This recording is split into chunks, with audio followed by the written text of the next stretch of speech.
आज जो हम मूवी की बात करने वाले हैं उसका नाम है रेड स्पैरो। इस कहानी की शुरुआत होती है मॉडर्न रशिया से, जहाँ पर हमें डोमिनिका नाम की एक लड़की को दिखाया जाता है। डोमिनिका एक बैले डांसर है। दरअसल उसे किसी भी कीमत पर पैसे कमाने थे, क्योंकि उसकी माँ हमेशा बीमार रहती है और उनके इलाज के लिए हमेशा उसे पैसों की जरूरत होती है। और एक दिन जब वो परफॉर्म कर रही होती है तो उसका पार्टनर गलती से उसके पैर के ऊपर पैर रख देता है, जिससे उसके पैर की हड्डी टूट जाती है। और इसी घटना के साथ उसका डांसिंग करियर हमेशा के लिए खत्म हो जाता है, जिससे उसे बहुत दुख होता है। उसे नहीं पता कि अब वो पैसे कैसे कमाएगी, अपनी माँ का इलाज कैसे करवाएगी। कुछ महीने बीत जाते हैं और उसका पैर ठीक हो जाता है। एक दिन उसके अंकल, जिनका नाम इवान होता है, वो उसके पास आते हैं। दरअसल वो रशिया की सीक्रेट एजेंसी में डायरेक्टर है। वो डोमिनिका को कहते हैं कि मुझे तुम्हारी मदद की जरूरत है, तुम मेरे साथ काम करो। पर डोमिनिका साफ साफ मना कर देती है। उसके अंकल उसे बताते हैं कि तुम्हारे पैर का एक्सीडेंट हुआ नहीं था, बल्कि जानबूझकर तुम्हारे पैर की हड्डी को तोड़ा गया था, और जिसने ये किया था वो तुम्हारी दोस्त है।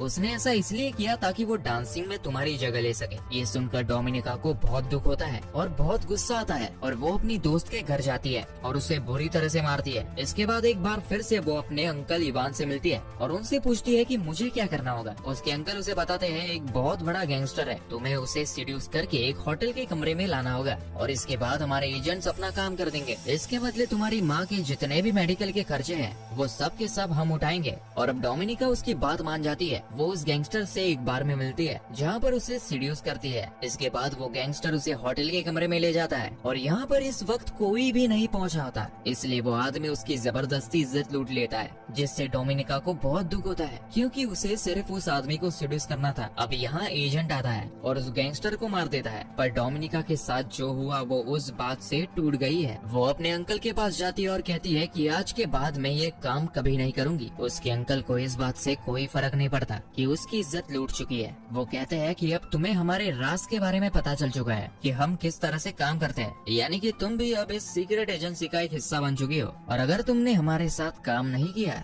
तो तुम्हें मार दिया जाएगा, क्योंकि तुम हमारे सारे राज जान चुकी हो। वही दूसरी तरफ हमें मॉस्को में नेट नाम के एक लड़के को दिखाया जाता है, जो कि एक अमेरिकन जासूस है।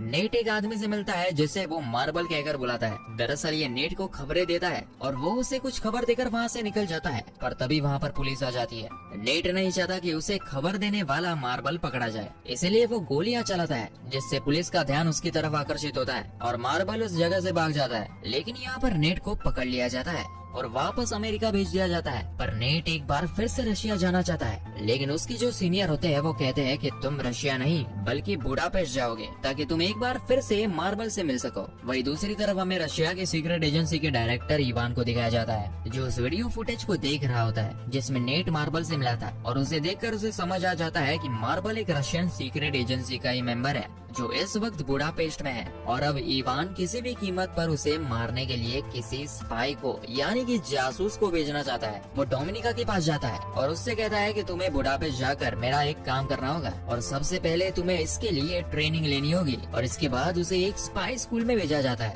जहाँ की ट्रेनिंग बहुत ही खतरनाक, बहुत ही मुश्किल होती है, लेकिन जल्दी वो इस ट्रेनिंग को पूरा कर लेती है। और इसके बाद डोमिनिका को बुडापेस्ट के लिए रवाना कर दिया जाता है। यहाँ पहुँचने के बाद सबसे पहले उसे नेट का विश्वास जीतना होगा, ताकि उसके जरिए किसी भी कीमत पर मार्बल तक पहुँच सके। दरअसल मार्बल का चेहरा कोई भी नहीं जानता, किसी को नहीं पता कि वो कैसा दिखता है। सिर्फ नेट एक तरीका है जिसके जरिए मार्बल तक पहुँचा जा सकता है। और अब डोमिनिका बुडापेस्ट पहुँच जाती है, जहाँ पर वो अपनी एक साथी एजेंट के साथ रहती है। साथ ही अब वो नेट का पीछा करना शुरू कर देती है। वो उस स्विमिंग क्लब को भी ज्वाइन कर लेती है, जहाँ नेट रोज आता है। डोमिनिका बार बार उसके सामने से जानबूझकर निकलती है ताकि वो उसे देखे।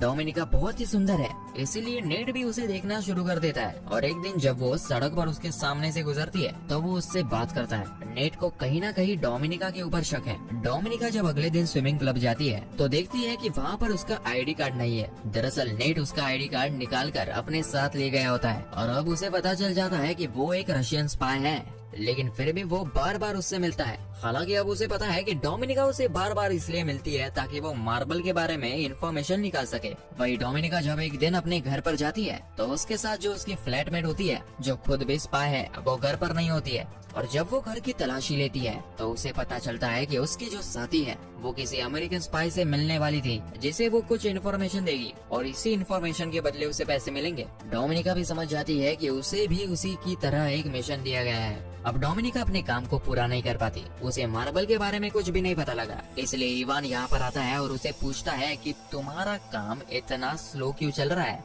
अगर ऐसे ही चलता रहा तो तुम्हें मार दिया जाएगा। वो कहते हैं कि मेरे काम स्लो चलने का कारण ये है कि मैं अपने साथी एजेंट के साथ उसके मिशन पर काम कर रही हूँ। ये सुनने के बाद इवान को बहुत गुस्सा आता है और जब डोमिनिका अपने घर पर नहीं होती तभी वहाँ पर एक दूसरा रशियन एजेंट आता है जो डोमिनिका के फ्लैटमेट को मार देता है, क्योंकि उसने अपने सीक्रेट मिशन को डोमिनिका के साथ शेयर किया था। हालांकि उसने नहीं किया होता है, लेकिन डोमिनिका ने कहा होता है कि मैं उसके साथ काम कर रही हूँ। इसीलिए इवान को और रशियन इंटेलिजेंस को ये लगता है कि उसने अपने खुफिया मिशन को किसी के साथ शेयर किया है, इसलिए उसे मार दिया जाता है। साथ ही जब डोमिनिका घर पहुंचती है तो वही रशियन एजेंट उसे धमकी देता है और कहता है कि अगर तुम अपने मिशन में फेल हुई तो हम तुम्हें भी मार देंगे। डोमिनिका इस बात से बहुत ज्यादा डर जाती है। वो नेट से मिलने उसके फ्लैट पर जाती है, जहाँ पर नेट उसे बताता है कि मुझे पता है कि तुम एक रशियन जासूस हो। डोमिनिका बताती है कि मुझे अपनी और अपनी माँ की जान बचानी है, इसलिए उसे रशियन जासूस बनना पड़ा। नेट उससे कहता है कि मैं तुम्हारी और तुम्हारी माँ की सुरक्षा की गारंटी लेता हूँ, लेकिन तुम्हें डबल एजेंट बनना होगा, यानी कि तुम्हें हमारे लिए काम करना होगा।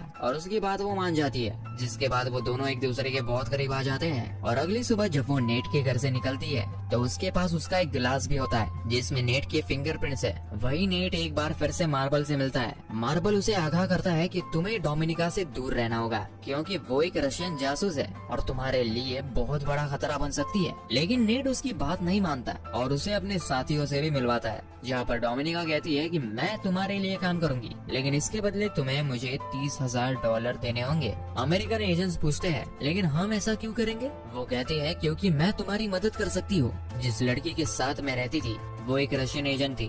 उसे एक मिशन दिया गया था, जिस मिशन के तहत उसे यूएस सेंटर के चीफ स्टाफ से मिलना था, जो उसे अमेरिका के बारे में बहुत सारी इन्फॉर्मेशन देने वाली थी। पर उसकी अब मृत्यु हो चुकी है और वो मिशन अब मुझे दिया गया है। मैं तुम्हारी इसमें मदद कर सकती हूँ। ये सुनने के बाद वो उसे पैसे देने के लिए राजी हो जाते हैं और अब डोमिनिका यूएस सेंटर के चीफ स्टाफ से मिलती है, जो उसे डेस्क देती है। दरअसल डोमिनिका की और यूएस सेंटर के चीफ स्टाफ के ऊपर यहाँ पर रशियन के साथ साथ अमेरिकन जासूस भी नजर रखे होते हैं। डोमिनिका ने जो डेस्क ली होती है वो किसी तरह से उसे बदल देती है और नेट तक पहुंचा देती है। अमेरिकन सेंटर की चीफ स्टाफ जब बाहर जाती है तो उसे चारों तरफ से घेर लिया जाता है। ये सब के सब अमेरिकन जासूस है। उसे समझ आ जाता है कि उसका खेल खत्म हो चुका है। वो भागने की कोशिश करती है, लेकिन वो चारों तरफ से घिरी हुई है और तभी उसका एक्सीडेंट हो जाता है, जिसमें उसकी मृत्यु हो जाती है। उसकी मृत्यु से रशियन को बहुत बड़ा झटका लगता है, क्योंकि वो उनके लिए काम करती थी, उन्हें इन्फॉर्मेशन दिया करती थी। और अब इवान को डोमिनिका और उसके सीनियर पर शक हो जाता है, क्योंकि उस मीटिंग के बारे में डोमिनिका और उसके सीनियर को ही पता था।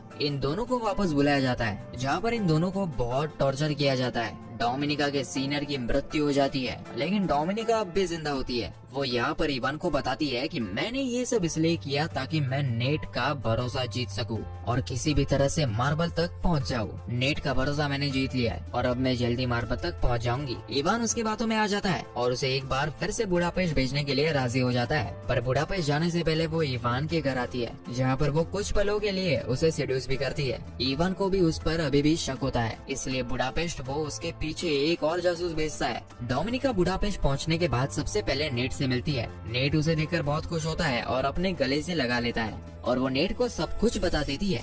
नेट अभी भी उसे मार्बल के बारे में कुछ नहीं बताता, लेकिन वो उसे बहुत पसंद करता है, इसलिए एक बार फिर से वो दोनों एक दूसरे के करीब आ जाते हैं। ये दोनों के दोनों सो जाते हैं, पर जब डोमिनिका की नींद खुलती है तो देखती है कि उसके सामने वही एजेंट है जिसे डोमिनिका के पीछे रशिया से भेजा गया था और उसने नेट को पकड़ा हुआ था। वो किसी भी हालत में मार्बल का असली नाम और उसकी पहचान उसे जानना चाहता था, पर नेट उसे नहीं बताता। इसके बाद डोमिनिका भी नेट को मारने लगती है और उससे मार्बल का असली नाम पूछती है, लेकिन उसे टॉर्चर करते करते अचानक से वो रशियन जासूस के ऊपर हमला करके उसी को मार देती है, जिसके चलते दोनों के दोनों घायल हो जाते हैं और डोमिनिका और नेट दोनों हॉस्पिटल में होते हैं। यहाँ पर रशिया के जनरल, जो कि इवान के सीनियर होते हैं और डोमिनिका उन्हें पहले से जानती है, वो डोमिनिका से मिलने के लिए आते हैं और कहते हैं कि मुझे पता है कि नेट ने तुम्हें मार्बल का असली नाम नहीं बताया और जिस जासूस को हमने तुम्हारे पीछे भेजा था उसे तुमने ही मारा है और बहुत सारी ऐसी बातें हैं जो तुमने हमसे यानी कि रशिया से छुपाई है। डोमिनिका साफ साफ मना कर देती है। जनरल कहते हैं कि तुम्हें मुझसे डरने की जरूरत नहीं है। जिस मार्बल की तुम्हें तलाश है, जिसे नेट बचाने की कोशिश कर रहा है, वो और कोई नहीं बल्कि मैं ही हूँ। मैं रशिया के लिए पहले बहुत ईमानदार था। एक दिन मेरी पत्नी बहुत ज्यादा बीमार थी। एक अमेरिकन डॉक्टर था जो मेरी पत्नी को बचा सकता था, लेकिन मुझे इसके लिए अलाउड नहीं किया गया। उन्हें ऐसा लगता था कि मेरी सच्चाई उस डॉक्टर को यानी कि अमेरिकन को पता चल जाएगी, जिस वजह से मेरी पत्नी की मृत्यु हो गई। ये पूरा का पूरा सिस्टम करप्ट है, इसलिए मैंने रशिया का साथ छोड़ दिया और एक डबल एजेंट बनकर अमेरिका के साथ और रशिया दोनों के साथ काम करना शुरू कर दिया। तुम मेरी सच्चाई रशिया की खुफिया एजेंसी को बता सकती हो, इसमें मैं पकड़ा जाऊंगा और तुम एक नेशनल हीरो बन जाओगी। और इसके बाद तुम मेरी तरह अमेरिका के साथ और रशिया के साथ दोनों के साथ एजेंट बनकर काम कर सकती हो और रशिया की करप्ट एजेंसी को खत्म करवा सकती हो। दरअसल जनरल ने उसे सब कुछ इसलिए बताया होता है क्योंकि उन्हें पूरा विश्वास होता है कि जल्दी वो पकड़े जाएंगे और वो नहीं चाहते कि उनकी जिंदगी वेस्ट जाए। वो चाहते हैं कि डोमिनिका उन्हें पकड़वाए, जिसके बाद डोमिनिका उनकी जगह ले ले। और अब डोमिनिका रशियन एजेंसी के पास जाती है। यहाँ पर वो उन्हें मार्बल की सच्चाई, उसका नाम और सब कुछ बता देती है। कुछ ही देर बाद हमें दिखाया जाता है कि रशियन एजेंट जनरल को नहीं बल्कि इवान को पकड़ लेते हैं, क्योंकि उसने इवान का नाम बताया होता है कि इवान ही मार्बल है और साथ ही उसने बहुत सारे सबूत भी दिए होते हैं। इसमें पहला सबूत होता है कि उसने इवान के नाम पर अकाउंट खुलवाया होता है, जिसमें उसने अमेरिकन से $30,000 लिए थे। साथ ही जब वो इवान के घर पर गई थी तो वो ग्लास जो नेट के घर से लाई थी, जिसमें नेट के फिंगरप्रिंट्स थे, वो उसने अंकल इवान के घर पर छोड़ दिया था, जिसमें ये साबित होता है कि इवान और नेट आपस में मिले हुए हैं। दरअसल वो शुरू से ही इवान को इस जाल में फंसा रही थी, जो पूरी तरह से उसके जाल में फंस चुका है। वो चाहकर भी अपनी बेगुनाही साबित नहीं कर सकता। रशियन एजेंसी इवान को जान से मार देती है और इस तरह से इवान का खात्मा हो जाता है। डोमिनिका ने मार्बल का पर्दाफाश किया होता है, इसीलिए उसे प्रमोशन मिल जाता है और अब वो रशिया में अपनी माँ के साथ बहुत खुश है। इसी के साथ ये फिल्म की कहानी यहाँ पर खत्म हो जाती है।